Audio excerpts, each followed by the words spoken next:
अब हम पढ़ते हैं कॉट इनवर्स के बारे में, बट उससे पहले हम कॉट एक्स के बारे में पढ़ते हैं। So y is equal to cot x.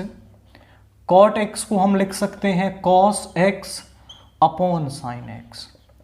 तो जो इसकी डोमेन है वो बेसिकली क्या होगी कि यहां पर सारे रियल नंबर होंगे, बट वो वैल्यूज x की यहां नहीं होंगी जिन पर साइन जीरो बनता है।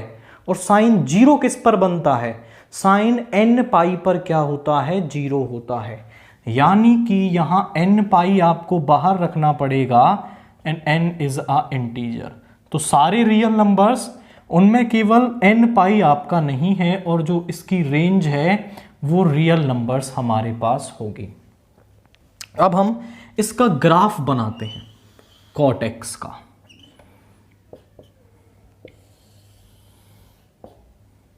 जरा देखिए, यहां हमने ले लिया पाई बाई 2, यहां ले लिया पाई 3 पाई बाई 2, और यहां पे ले लिया पाई, यहां ले लिया माइनस पाई बाई 2, यहां ले लिया हमने माइनस पाई, यहां हमने ले लिया माइनस का 3 पाई बाई 2, और यहां ले लिया माइनस का 2 पाई। इस तरीके से। तो ज़रा देखिए कि हमें साइन जीरो पर कोई वैल्यू नहीं मिलेगी, साइन पाई पर कोई वैल्यू नहीं मिलेगी, क्योंकि साइन पाई जीरो हो जाएगा और डेनोमिनेटर में जैसे ही जीरो आएगा टर्म नॉट डिफाइंड बन जाएगी। पाई पर कोई 2 पाई है, यहां पर 2 पाई पर कोई वैल्यू नहीं मिलेगी, एंड माइनस पाई पर कोई वैल्यू नहीं मिलेगी, और माइनस 2 पाई पर भी कोई वैल्यू हमें यहां पर नहीं मिलेगी। जरा समझो कि जैसे जैसे आप यहां पर पाई बाई 2 लोगे, पाई बाई 2 पर जो वैल्यू है वो क्या मिलेगी? कॉस पाई बाई 2 होता है 0, तो 0 अपॉन 1 इज 0। पाई बाई 2 पर वैल्यू क्या मिल गई? 0 मिल गई। यानी कि जब आप 0 से पाई बाई 2 जाओगे, तो ज़रा देखिए 0 पर तो वैल्यू नहीं रहेगी, 0 नहीं ले सकते आप इसमें। पाई बाई 2 जो वैल्यू है वो आपकी कहाँ जाएगी?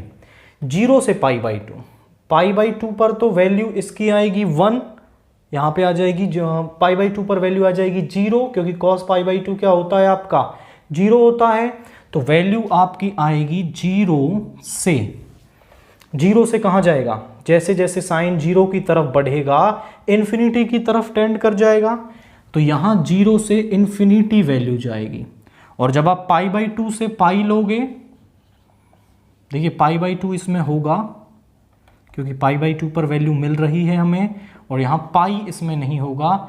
वैल्यू आपकी जाएगी माइनस इन्फिनिटी से 0, यानी सारे रियल नंबर्स यहां पर आ रहे हैं। जरा समझो, पाई बाई 2 पर 0, जैसे ही आप पाई बाई 2 से 0 की तरफ जाओगे, आपकी जो वैल्यू है वो इन्फिनिटी की तरफ टेंड कर जाएगी, क्योंकि जैसे ही यहां 0 बना वैल्यू इन्फिनिटी।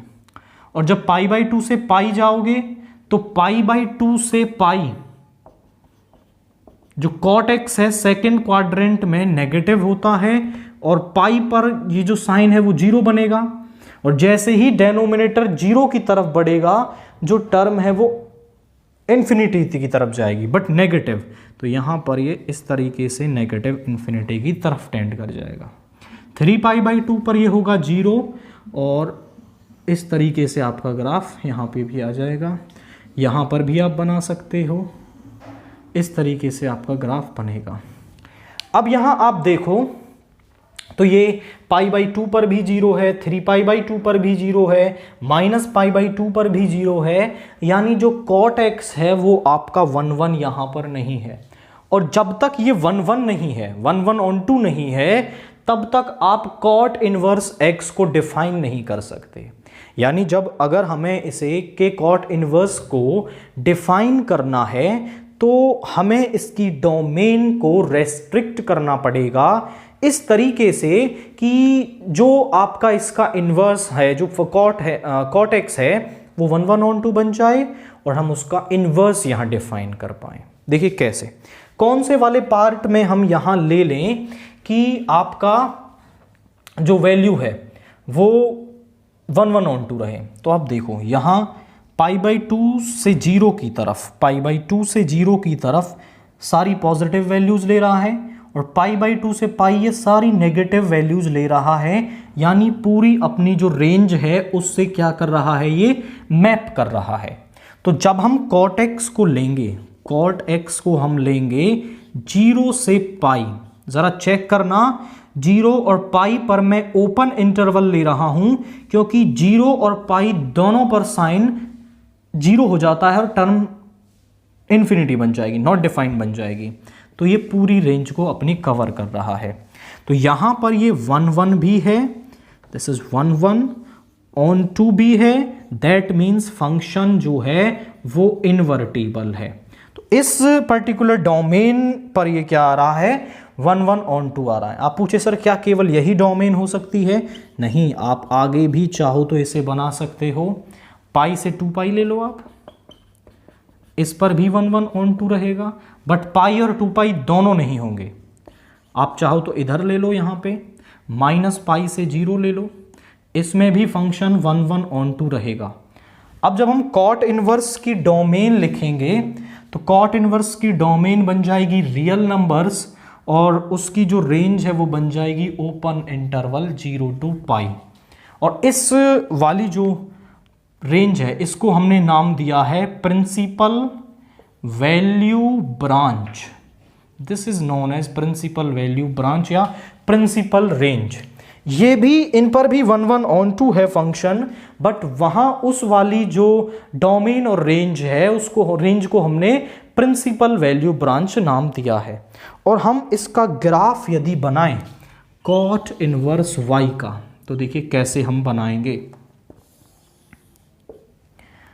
अभी हम x एक्सिस पर सारे रियल नंबर्स लेंगे एंड y एक्सिस पर लेंगे 0 to π, यानी कि यहाँ पे आ जाएगा π/2, यहाँ पे पाई, 3π/2 एंड 2π। यहाँ पे लेंगे हम माइनस का π/2, माइनस का पाई, माइनस का 3π/2, माइनस का 2π। अब आप यहाँ देखो तो π/2 पर फंक्शन क्या है, 0 है। देखो एक तो पाई पर वैल्यू हमें नहीं मिलेगी, 2π पर वैल्यू हमें नहीं मिलेगी। थोड़ा डॉटेड लाइन बना लेना जिससे कि आपको आइडिया रहे कि यहाँ तो वैल्यू नहीं मिलने वाली है, समझिए।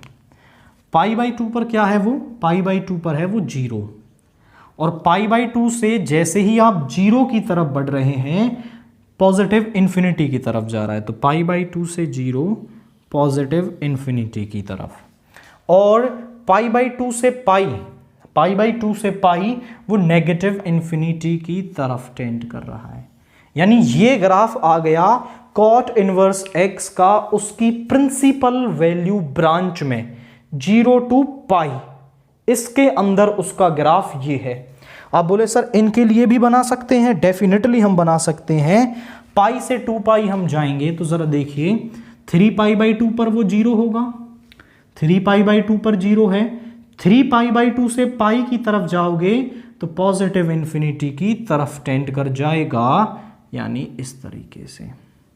और 3π/2 से 2π की तरफ जाओगे तो नेगेटिव इन्फिनिटी की तरफ टेंड कर जाएगा। -π/2 पर होगा 0, -π/2 से 0 की तरफ आओगे तो आपका ये नेगेटिव इन्फिनिटी की तरफ टेंड कर जाएगा। और -π/2 से -π की तरफ जाओगे तो पॉजिटिव इन्फिनिटी की तरफ टेंड कर जाएगा। ऐसे बनेगा ग्राफ, और यहाँ पर भी ग्राफ ऐसे ही बनेगा। तो आप बाकी के इंटरवल्स के लिए भी ग्राफ यहाँ पर बना सकते हैं, बट अगर वो प्रिंसिपल वैल्यू के ग्राफ की बात करता है तो ये ब्लैक वाला जो ग्राफ है वो आपको यहाँ पर बनाना है।